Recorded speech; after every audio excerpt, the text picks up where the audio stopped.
Ho ho ho! Hello, merry wanderers. It's me, Doofy Doo, Master of Meat, and this is episode 78 of the Talk of Shiren the Wanderer.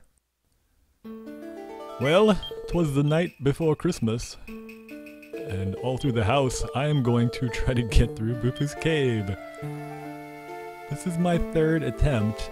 I made it, I think I said last episode, I made it to floor 60. And I died because I got super greedy and I tried to level up a monster that I shouldn't have. So I'm gonna hopefully make it farther this episode. I don't know if I'll make it all the way, but I'll go as far as I can. Since it is almost Christmas time, and Christmas is a glorious festival of consumerism, this episode I am going to talk a little bit about the gaming ghosts of Christmas past, specifically I guess the early 80s, and you can learn about how I began my glorious gaming career. Wow, I already got an armband, that's good. I'll go ahead and check for critical or recovery. Nope. Well, actually it went down a little bit. Let's see, 1, 2, 3, 4, 5, 6, alright. Good to keep on. I've learned quite a bit about Doofy's Cave, making these deep run attempts. Whoa, an iron shield already. I like this run. It's looking good. So I have the strategy pretty well planned out. The nice thing about Doofy's Cave, or the not so nice thing if you like more variety, is that you pretty much know, as far as meat goes, and the items are more limited too, what items you'll have on each floor. Because it's always the same. In Face Final Puzzle, the variety of monsters is so great in the middle of the dungeon that, I mean, you kind of know what you're gonna fight, but it's hard to develop a really solid strategy because you're not sure exactly what items you'll have, you're not sure precisely what mix of monsters you're gonna get, so it's a lot more crazy and diverse. But Doofy's Cave, you can kind of develop a plan and then execute it. And every run is going to be fairly similar because you'll always have the same types of meat, give or take a few pieces here and there. I ran out of arrows in my last attempt, so I'm going to get a lot of arrows, specifically iron arrows. I don't think I'll get 3 packs, but probably going to get at least 2, so I'm not going to speed it up or anything. So I apologize in advance, you're going to have to watch me shoot a ton of arrows, assuming something crazy doesn't happen. I realize now, I had no clue how to play Doofy's Cave or to use meat. Same thing happened when I did my Deep Scroll Cave run. If you're wondering whatever happened to that Deep Scroll Cave run, don't worry, the 3 or 4 of you that are actually interested in that run. I'm going to keep recording episodes from that run until I die. This is one of the nice things about having multiple carts of Shiren. I have 3 carts, so if I ever get tired of one run, and I really hate feeling like I'm stuck in a routine, so it's nice every few episodes to switch to another run, just so I don't get too bored with what I'm doing. And it's hard for me to get bored with Face Final Puzzle, but if I start dying over and over, which sometimes happens, well, I'm only giving myself 10 chances, so hopefully I won't have a chance to get bored before I run out of lives. Just feels good to do something different for a while. Oh! Whoa! So this is an antidote armband. Alright, this is one of my serious cards, so you'll notice I'm using names for multiple things. PO stands for poison herb, but PO also stands for antidote armband because it prevents poison. And I do that a lot. Same thing for sleeping herb. So I use SL for sleeping herb, and I also use SL for the sleepless armband. If you want a system of names that, already got a storing jar or holding jar, I usually use ST for that. I also use ST for the rustless armband for stainless. If you want to have a system of only 50 names, remember that's the maximum, that covers every single item, you're going to have to do something along those lines. You're going to have to use names for multiple items. And again, the particular system you use doesn't really matter, but unless you want to make new names every run, you're going to have to apply to more than one item. Oh yeah, what was I saying? Like I said, I didn't really know how to use meat until I did or made these deeper attempts. Hey, this is a weird tile set. Looks like lava or something. I remember this one. Looks like the walls of a Metroid level. The same thing happened with my Deep Scroll Cave run. The same thing happened with my Table Mountain run and Phase Final Puzzle. When you play this game for the first time, never having played a roguelike, the very first time you go through the game, and this happens to most people, I had like really powerful equipment. I had an armor ward plus 30, a katana plus 30, tons of items. I beat Bufu's Cave the first time, doing almost my speedrun strategy. I would just use meat like from the very beginning of the cave to throw at monsters that were powerful and transform them into like mini robbers and mammals. Otherwise, I almost never use meat except just to keep my fullness up. Of course I got arrows with Boboy meat, but that was really the only use I made of meat. And same thing for Scroll Cave. I took off the trap armband for most of Scroll Cave. I just used the trap armband to ID traps. I didn't actually use the traps. So I beat Table Mountain, Scroll Cave, and Bufu's Cave without ever really learning how to play this game. It was only when I tried to beat Phase Final Puzzle that I began to figure out, you know, wait a sec, Doofy. You've been playing this game wrong the entire time. You've been playing it like Final Fantasy when you should have been playing it like Super Mario Brothers. And it's not an RPG, it's a roguelike, and you need to start using these items. And I think that happens to everybody. It really hit home after I hit a wall in Phase Final Puzzle and I went back and tried Table Mountain, and it was so easy. I was like, oh my gosh, why did I think this was difficult? This is so ridiculously easy. What happened? It was because I learned how to play the game while trying to beat Phase Final Puzzle. And I never thought about it before, but now I realize the same thing is true for Bufu's Cave and Scroll Cave. Until you really try to get deep in the dungeons, you don't really have to learn how to play the dungeons. So I don't know if that's a good feature or not. You can beat the game never learning how to actually play the game. But now, like beating this dungeon, just getting to Naoki is trivially easy. I can't believe how much I was dying before. Like I can beat this dungeon with my eyes closed now after making a couple really deep attempts. Because I realize you can break this dungeon really easily once you think about it. The first trick I'm going to use, you saw last time I stocked up on poison herbs. If you have poison herbs and you get to those floors with rice changers and evil soldiers, you can make rice masters really easily.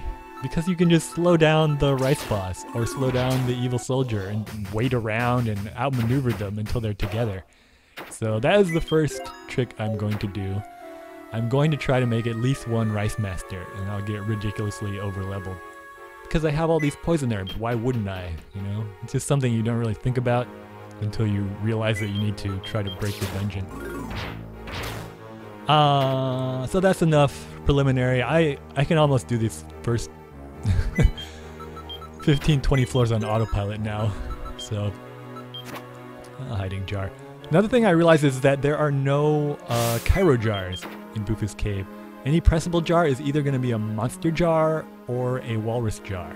So you don't have any Kairos to rely on. I think there are restorative herbs. So those are your only healing items, along with the flesh of the bunny. Alright, already I'm on a floor with rice changers. Another thing I'm going to do, I'm going to get a ton of rice balls and get my fullness, my max fullness up as high as I can. Again, if I was just trying to beat Bufu's Cave, I'd be like, why would I even bother? But because I'm trying to go pretty deep, you know, it's important to think long term.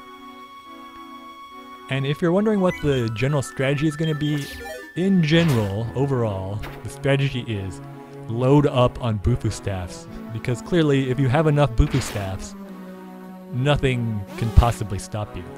So I'm going to go through most of the dungeon just loading up on Bufu staffs using all the other items.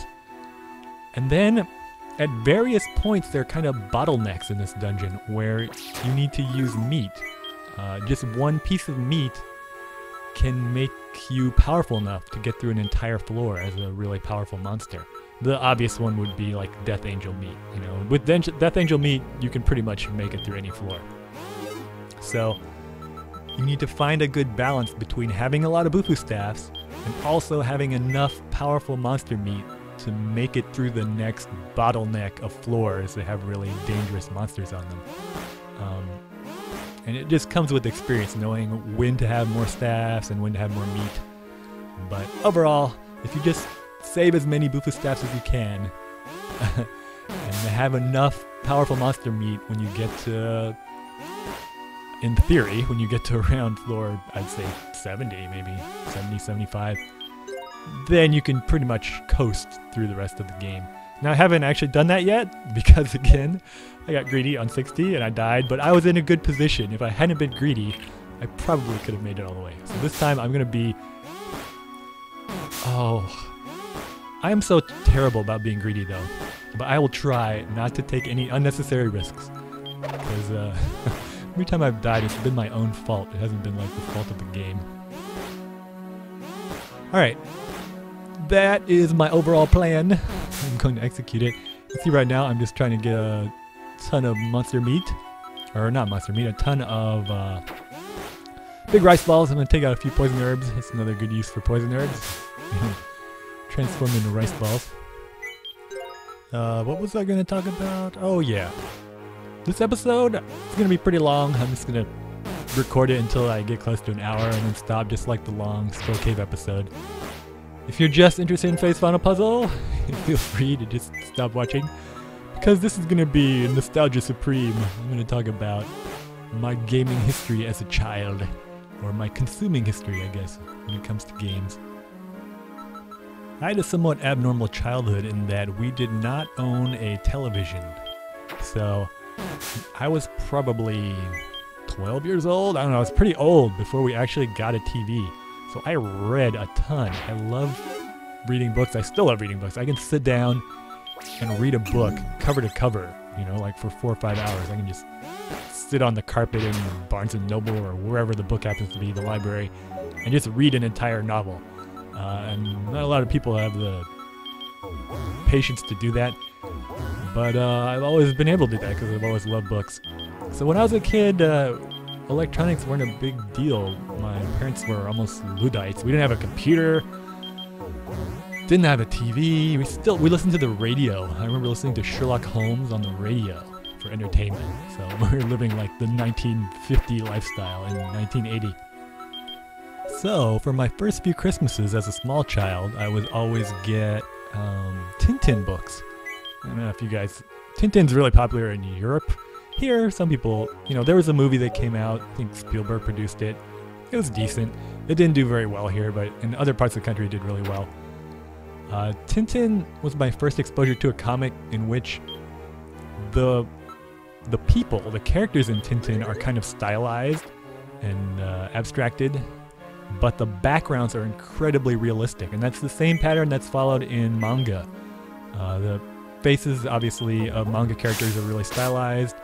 The emotions are simplified. I think I always had the difficulty with social situations as a kid. I didn't have Asperger's or anything, but, you know, the social situations were kind of mysterious to me. And if the faces were stylized, as they are in cartoons, I could make out the emotions really easily. And the same thing happens with manga. You know, you clearly know what the characters are feeling. There's no real subtlety in the emotion. But the backgrounds are really, really detailed. They take a lot of time to make it realistic. So that mix always appealed to me. So I really liked Tintin. Also, Tintin was pretty violent and adult for the time. I mean, there was an airplane hijack volume. There's a volume about an opera singer, Castafiori's Emerald. I never liked that one. There's drug smuggling and opium addicts. Oh, there's one where they went to the moon. Everyone remembers that one. This is before we had actually gone to the moon when he wrote this. So, you know, it was mature. And I think I picked up on that as a kid. You know, like, wow, these stories are cool. It's not just beating up the bad guy and getting the girl. There's actually some substance here. And they had Professor Calculus, the inventor, you know, he was really smart. I don't know. I always liked Tintin. And of course I liked the crazy blistering barnacles epithets that Captain Haddock would use. And I like that Tintin was kind of a wanderer, you know, he went to different countries in every episode, and he had crazy adventures. And there are depictions of different cultures, but I realized even at the time that they were, oh, here we go, so I've got a rice boss, now I'm gonna slow it down. I'm gonna see if I can find an evil soldier, and then get the dead soldier to make me a rice master. I've got tons of poison herbs. I only left myself one big rice ball, but as long as it's slowed down, I should be able to make a rice master and kill it pretty easily. And then at that point, I will be pretty invulnerable for the next few floors. Not completely invulnerable, but you know, it's trivial to actually make it to Naoki. Let's see, I don't want to mess this up. Oh well. At least I can get another dead veteran. Get another chance. What was I talking about? Oh, Tintin books. So until I was in, I'd say, the 6th grade, at Christmas I really didn't get electronics. I got books. So my first exposure to video games was outside of the house. It's probably the early 80s. I don't know. 1980, 81. We would go every week. Oh, another rice boss. Alright, this is a little bit risky, because if I have 2 slow-down rice bosses wandering around, I could get surrounded and die.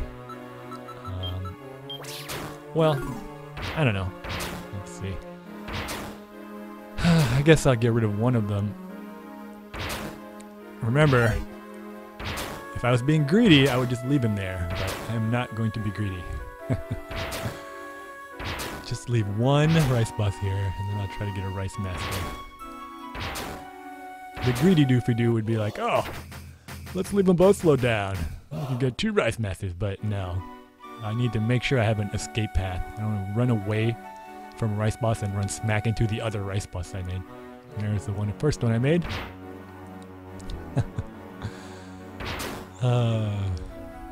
Still slightly risky, but I think I'll be alright. Every Wednesday, my dad, and I was raised by my dad only, my parents separated when I was really young, would take us to Pizza Hut. And Pizza Hut, I think they still do, they had a buffet on Wednesday. Ah, here we go, Rice Master. So slow him down, so I have a chance to make some stupid mistakes. I have one, oh my gosh. Alright. Oh no. Let's see. This is what I was afraid of. Alright, I'm gonna transform into a mammal. Alright, good, I didn't miss. That could have been the end right there. I'm gonna go all the way around, pick up my rice ball. Oh no. Let's see. Well, that's an evil soldier meat, so that'll get me out of jail for free. This dead soldier, if he gets to the rice master, will heal it, so it won't be slowed down anymore. But I think the rice master is chasing me counterclockwise. So, alright, excellent. What was I talking about? Oh, Pizza Hut. They'd have a buffet at Pizza Hut every Wednesday. And back in the day, nowadays if you go to a Pizza Hut buffet, it's pretty pathetic. The pizzas they put out are horrible. The selection of their salad bars is lousy if they have one at all.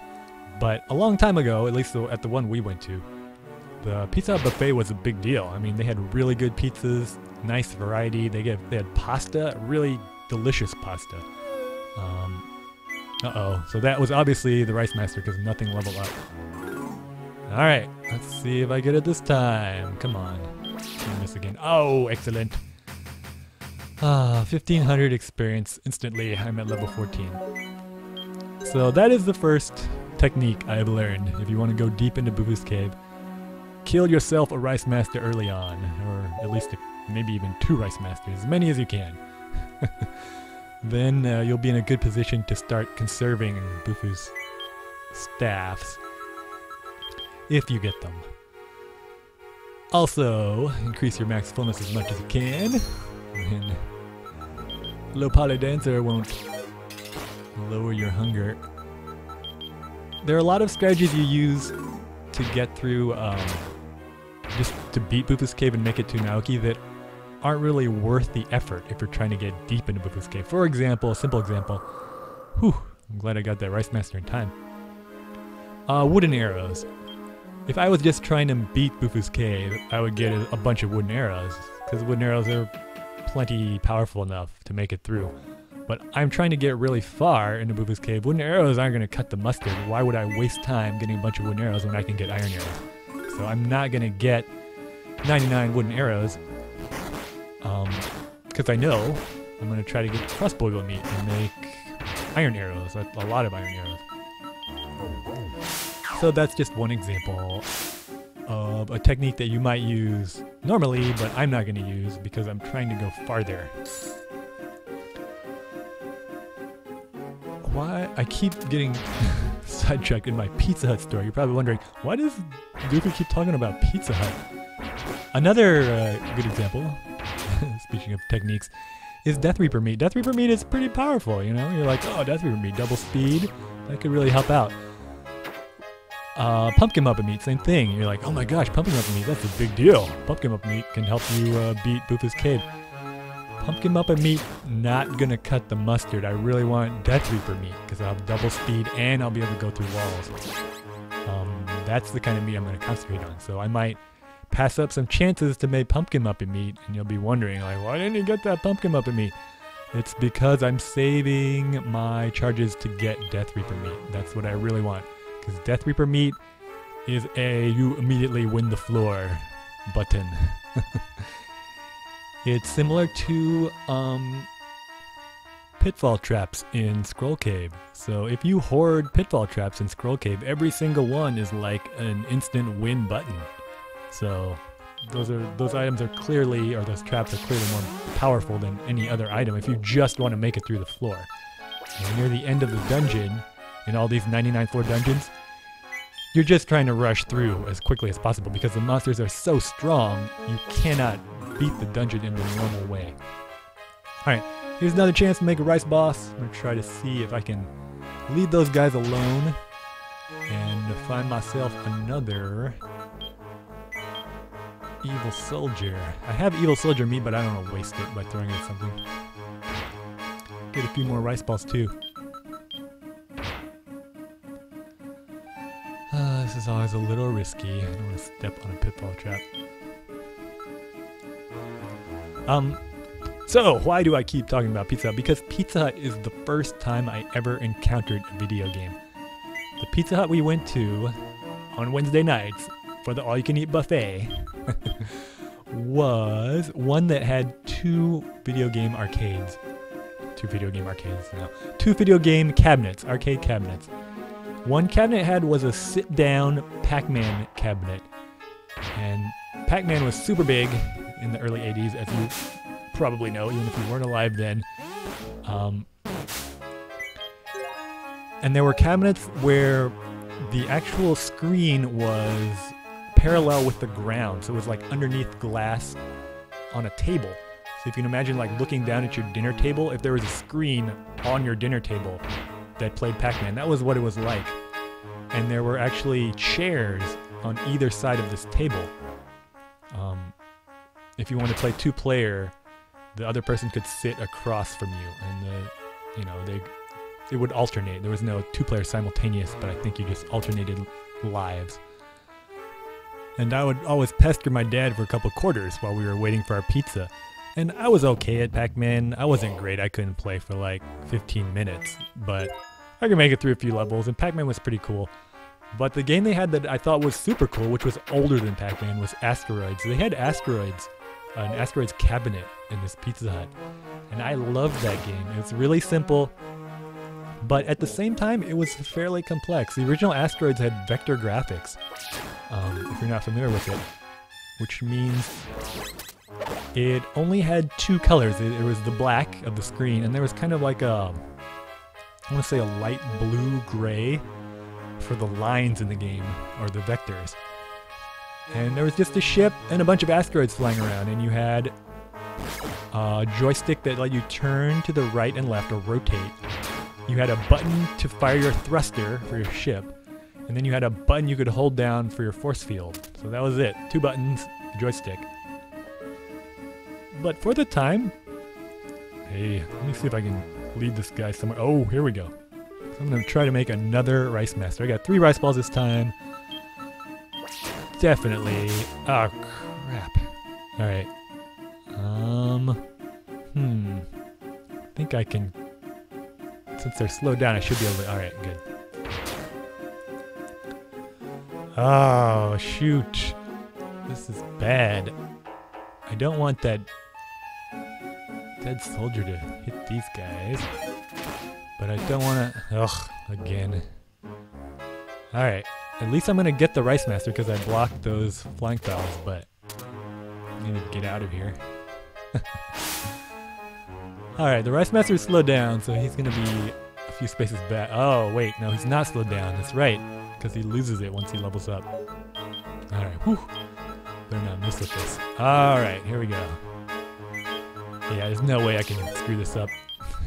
As I missed 3 times in a row. Nope! Second try! Alright. Killed 2 Rice Masters. That is enough. I'm going to be in pretty good shape here. The physics of asteroids was pretty advanced for the time. It followed Newton's first law. So once you had some inertia, it was accurate, you know? You, in order to stop yourself, you would have to face your thrusters in the opposite direction and fire it. And it was really sensitive, so it's difficult to actually stop yourself once you got moving. Because you could start moving pretty quickly. And the whole game was just shooting asteroids, and they broke up into smaller and smaller pieces. It's fairly simple for the time, but I love that game. And I wasn't even very good at it, you know? I would sometimes make it on the high score list, but never near the top. That was my first exposure to video games. And that pattern kind of continued. I never had video games at home. At that time, none of my friends really had any home video game consoles, even though there were some released. And I was just a little kid. The other place I first remember encountering video games, there were 3 places. First place, Pizza Hut. Played Pac-Man and Asteroids. Second place was the laundromat. When we were growing up, my dad worked for the government, and we moved around quite a bit. But that meant we lived in apartments. We didn't actually buy a house. I was always used to living in apartments. And apartments didn't have laundromats in them. You had to like actually take your clothes to a place, like drive somewhere and use the laundromat. And at the laundromat, there were always machines for laundry detergent, just like today. But there were also arcade cabinets at laundromats. And this was generally the case in public places. In grocery stores had video game arcade cabinets, laundromats, 7-Elevens, any place you went where you might have a kid with you, there was always like an arcade cabinet or 2. And parents would just give their kids a couple quarters while they went off and did their shopping, just to keep them busy. So my dad would give me a couple quarters because clearly you're already at it's probably a Monster House, huh? You're already a laundromat, so you have a lot of quarters anyway. So why not give a couple to your kid to keep him quiet and let him play this arcade cabinet? The first arcade cabinets I remember at our local laundromat were Defender. And Defender was a really complicated game at the time. It's still complicated. I mean, Defender is a difficult game to control. And just what you're doing, you know? You're trying to save these guys on the surface of the planet, and if you don't save them all, they transform into enemies. At the same time, you're controlling, like, your altitude, and also you're shooting, and you're moving back and forth, and the level loops. It's just... It was way too much for my little tiny brain to handle. I was probably, I don't know, 8 or 9 years old. So I was horrible at it. I thought it was cool, but I was just terrible at it. I would almost instantly die. I could sometimes make it through one level. And the other game they had, I remember in the beginning, was Robotron 2084. Robotron's the game that first popularized the twin-stick shooter. So if you ever played a game called Smash TV, that's kind of like the spiritual successor to Robotron. Or Binding of Isaac. If you ever played Binding of Isaac, again, that's Robotron. Controls kind of like that. You move around, and at the same time you're shooting in 8 directions. So you can move in 8 directions simultaneously with another joystick. You're shooting in 8 directions. And again, my poor little brain, I could probably barely see the screen. It was too crazy. You had to be really good to survive Robotron, and I was just not good enough. You know, I'd play a few times, and I'd be through my 2 quarters in probably like 5 minutes, and it would be over. So the only game I was really any good at was I was okay at Pac-Man, and I was pretty good at Asteroids. And those were the first 2 places I remember playing games a lot. The 3rd place I started playing games is when I first started developing a little bit of skill. And it's kind of a weird place. I had, without a doubt, the coolest dentist ever.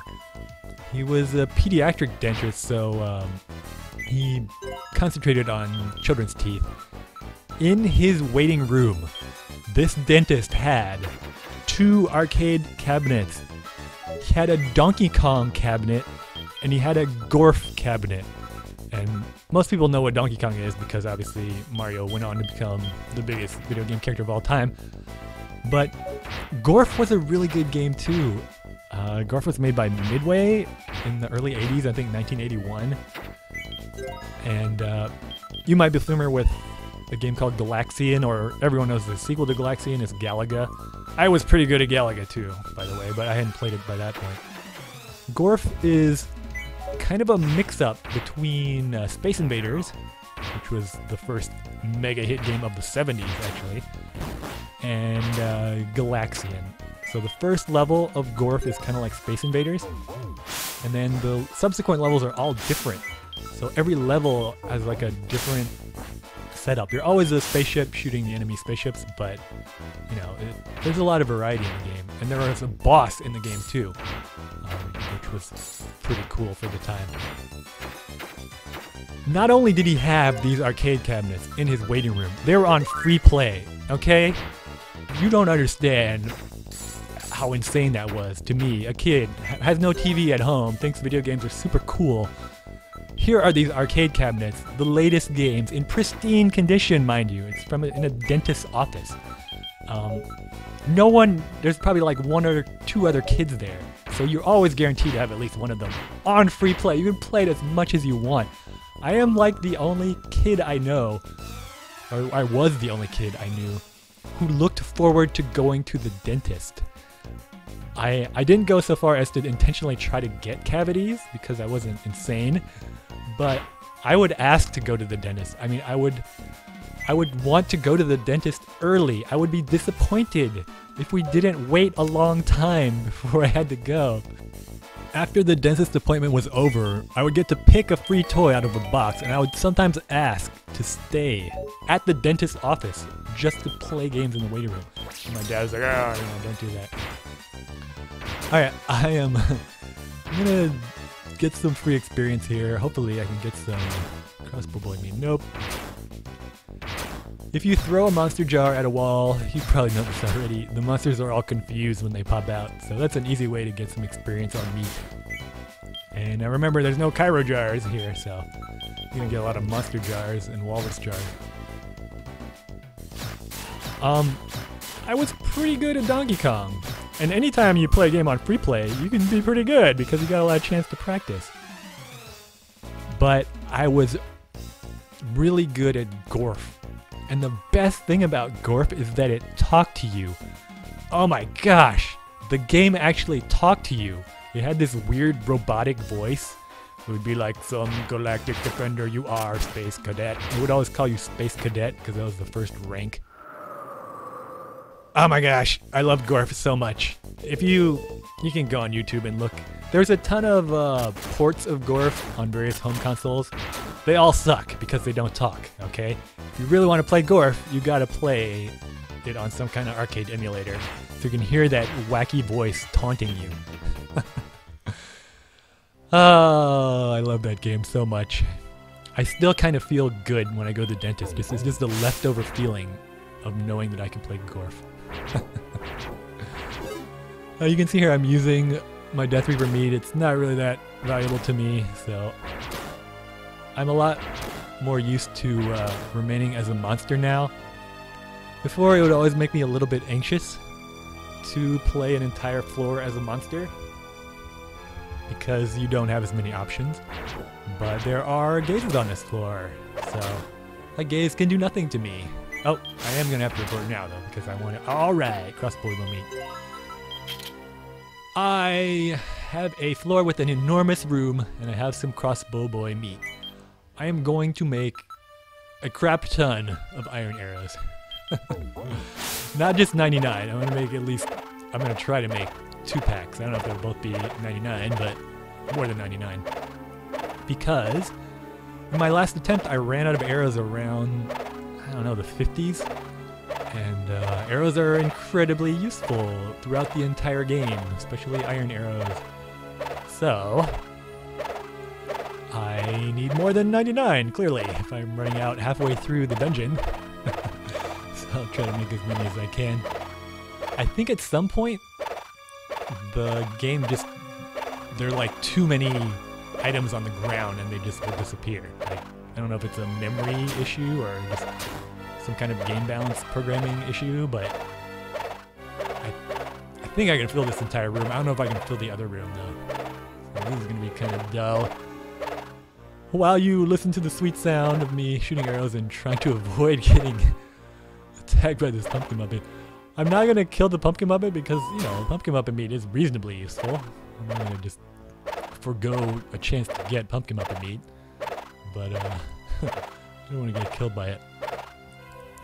Pumpkin muppet is like, why aren't you attacking me? Just stay away, pumpkin muppet. I'll attack you in just a second. Be patient. In the meantime, while I was getting better at games at the dentist of all places, the laundromat cycled through games. So they used to rent gaming cabinets. That's the way arcades always did it, I think. They didn't actually buy the cabinet, they would rent them from some company. And as newer games came out, they would kind of cycle through, they'd rent different ones. So, Pumpkin Muppet, chill out. I promise I will kill you. So, the laundromat lost Defender and Robotron. They got Galaga at some point, and I remember being pretty good at Galaga. On a single quarter, I could play Galaga for, you know, maybe 20 minutes, 25 minutes, which is good for a kid. And besides Galaga, they got 10-Yard Fight. 10-Yard Fight is a really old football game, American. Yeah, I'm not going to get meat right now. An old, oh, wait. Let me see here. Yep, see? When I shot that arrow, it just vanished. So that means there are too many arrows on the ground. So I might as well go back. Invert. Being careful not to step on any spaces where the arrows have not fallen. Hey, Chris Girl Me, that's good. 10-Yard Fight is an American football game. It's really simplified. I remember I was always so-so at 10-Yard Fight. But one day I did really amazing. I just put in my quarter and for some reason I was just on fire. I was scoring touchdown after touchdown. The game clicked for me. And I played, it felt like I was playing for half an hour. I don't know how long it was. But anyway, I got the top score. So I put my initials in. I was number 1. It was the first time I'd ever been like number 1 on the top score list. And for a 7-year-old kid, that's a big deal. I still remember it to this day, like putting in my initials, and I was so proud. I would go just look at my initials sometimes when I was at the laundromat, like, yep, that's me. I got first place. And eventually they shut off the machine and my initials went away, and I was sad, but you know, I got it real fast. But I remember that's one of my first like memories of triumph in video gaming, because old video games, they never ended. There was never any closure. The game would just get harder and harder and cycle through the same levels over and over. But your whole point was just to get a high score, you know? There wasn't any kind of end condition for the gameplay. That's one of the reasons that old school gamers, I mean really old school gamers, like old fogies like me who were around for the dawn of home video gaming, are a lot more patient with games. We tend to stick around and try to master a game because old games didn't really have an upper limit on your skill level. I mean, you could sit down and play Pac-Man, and if you were good, you could play for hours on one quarter. That's the way games were. Donkey Kong, Galaga, Space Invaders. Pinball machines were the same way. You're just trying to get a good score, and if you were good, you could just keep playing for eternity. So, gaming and games, I'm talking single-player games, were more of an activity. They weren't something that you just consumed and then moved on to the next thing. Younger gamers have a much greater need for closure. That's why they like cutscenes. They want to, and achievements. You know, the gaming didn't really appeal to achievers beyond the sense of getting a high score. I mean, achievers like that, seeing that their initials on that high score list, like I did with 10-Yard Fight. But nowadays it feels as if, you know, games are made, single-player games, they're made to be beaten. You know, you're not really mastering it. You can if you want to, and there are people who do. That's not the emphasis. It's not so much on becoming skilled as it is just kind of completing the game. I mean, they want you to see all the content. They're not going to make the game too difficult. It's going to be fairly linear. Everyone's going to see mostly the same cutscenes, although they might take slightly different paths through the game. And at some point, you're going to be presented with a game over or congratulations and a big ending fanfare, and you will have consumed that game and you'll be able to move along. But that might be one reason why roguelikes appeal to me. They're kind of endless in some sense. Of course, I'm going to try to make it to the I'm going to use my piggy bank name actually for this walrus jar. Piggy bank is the name I give the strengthening jar when I play under a certain set of rules in Face Final Puzzle. I'll probably show that to you later on. Yeah, in a sense, roguelikes are kind of like that. They don't really end. There's not the same sense of closure. You know, not quite as many cutscenes usually. You can always get better. There's really no upper limit on your skill in a roguelike. You see this attitude in multiplayer games nowadays. So, what is that? League of Legends or Call of Duty or even fighting games nowadays. You know, those people, their concentration is mainly on skill level, and the game never really ends for them. As long as there are other people to play against, you know, they do move on to newer things, bigger and better things, but they concentrate on one game for quite a long time because they're developing their skill. And single-player games used to be like that too. Nowadays, single-player games, not really so much. Let's see, where was I in my nostalgic gaming consumer reminiscing? So, let's see, I had been to Pizza Hut for the fabulous buffet and played Asteroids and Pac-Man. I've been to the laundromat, been utterly humiliated by Defender and Robotron 2084. I had gone to the dentist and felt the triumph of free play arcade cabinets, playing Donkey Kong and Gorf. Oh, Gorf, I miss you so much. It makes me want to hunt down an arcade emulator and play some Gorf. And then I had returned to the laundromat with improved skills to play Galaga and 10-Yard Fight of all games. After that one game of 10-Yard Fight, I was never able to reproduce my performance for some reason.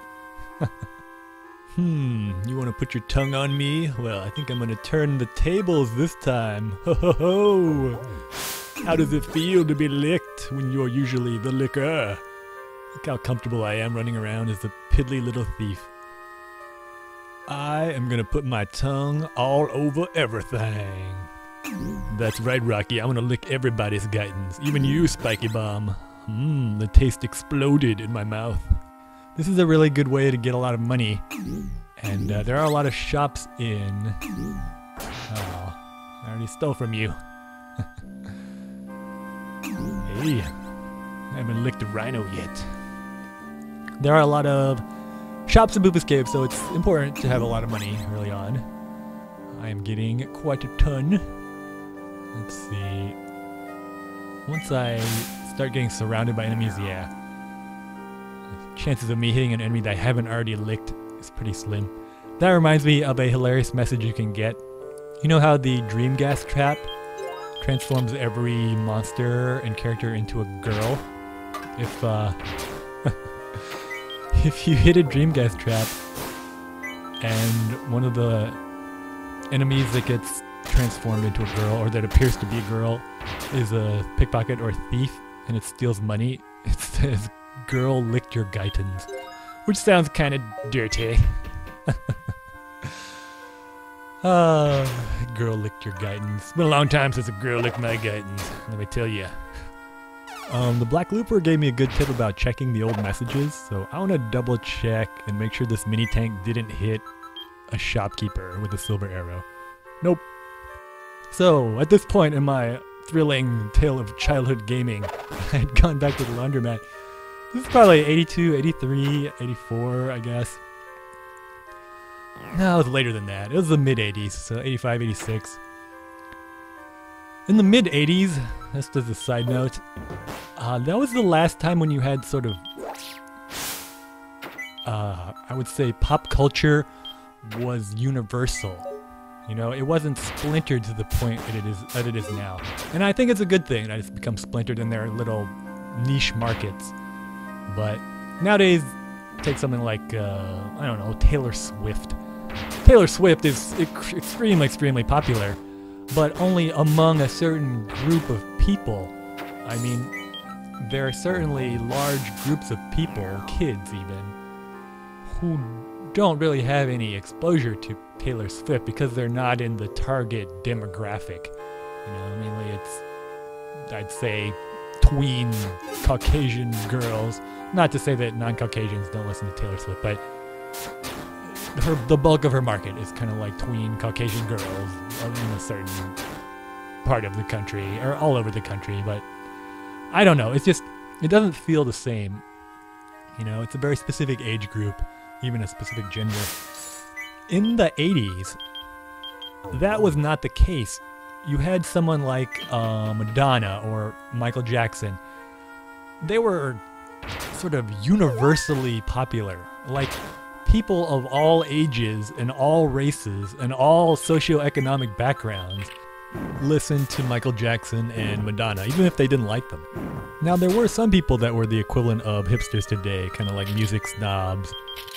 Yeah, I'm gonna listen to the Beatles or true music from the 60s or whatever, Led Zeppelin. But for the most part, you know, I'd say almost everyone listened to the same thing. There was a much more limited range of radio stations. People still listen to the radio, albums coming out, movies coming out, limited number of cable stations, a limited number of television shows that were popular. So there was kind of a shared culture, and at the same time, things were not as homogenous. Your environment, your city, had a lot of independent businesses. You know, smaller bookstores or comic book shops or video game arcades or movie theaters that were unique and different from other places. So you could go to a mall in one city and the stores would be very, very different from the malls in another city. I mean, Toys R Us was a big chain that is still around. And there were certainly a few anchor stores like JCPenney, Sears that were present all over the country. But nowadays, you go to a mall in one city, and it's gonna be pretty much exactly like a mall in another city. There are very minor changes. Oh, this mall has a Cheesecake Factory, and this one has a Maggiano's, or whatever. But, you know, the differences are pretty much cosmetic. It doesn't make much of a difference going from city to city. So it's a weird mix. At the same time that you are more, you're targeted to a greater degree in today's society. Your particular little demographic has its own little set of products and things to choose from. To sort of a larger extent, the culture is more homogenized. So I don't know exactly how to characterize that. But in the 80s, it was the reverse. So the businesses around you were more distinct and unique. There were more regional dialects and idiosyncrasies that you could only find in certain parts of the country. But at the same time, the pop culture that you were exposed to, the small amount, probably had a smaller impact on your life because it wasn't with you 24/7 on a phone. You just were exposed to it for a couple hours a day on the TV. That was all the same for everyone. So everyone had the same sort of pop culture baseline to work from. So where am I going with that? I have no idea. I was just making a side note about the 80s. Right around the mid-80s, I guess I was leading to this point, video games were, in the same way that businesses were kind of unique, video game companies had splintered off. There were a huge range of video game consoles to buy. It wasn't like today when you had, the PS4 and the Xbox One are more or less the same system. I mean, of course there are some exclusives, but they're pretty much the same. You got the Wii U that's a little bit different, but more or less I consider there to be kind of two video game platforms for the most part. In the mid-80s, I don't know, there had to be like 7 or 8 different video game consoles you could buy. And kids started having video game consoles at home. Another inversion that was true in the 80s was that arcade cabinets, arcade technology was much, much more advanced than home video game technology. So any kind of port of an arcade game you would play at home was vastly, vastly inferior in almost every case. I shouldn't say that. In every case, it was somewhat inferior, and most of the times it was horribly inferior. If you look at Pac-Man in the arcade, look at Pac-Man for the Atari 2600, it's playable, but it bears very little resemblance to the original game. Just the core concept is still there. So I started going to my friend's house, or my friends' houses, and playing video games. And one of my friends had a 2600. One of them, though, who was spoiled, incredibly spoiled, had the ColecoVision. And the ColecoVision was kind of the Rolls Royce of the time. I think it cost $175 or something.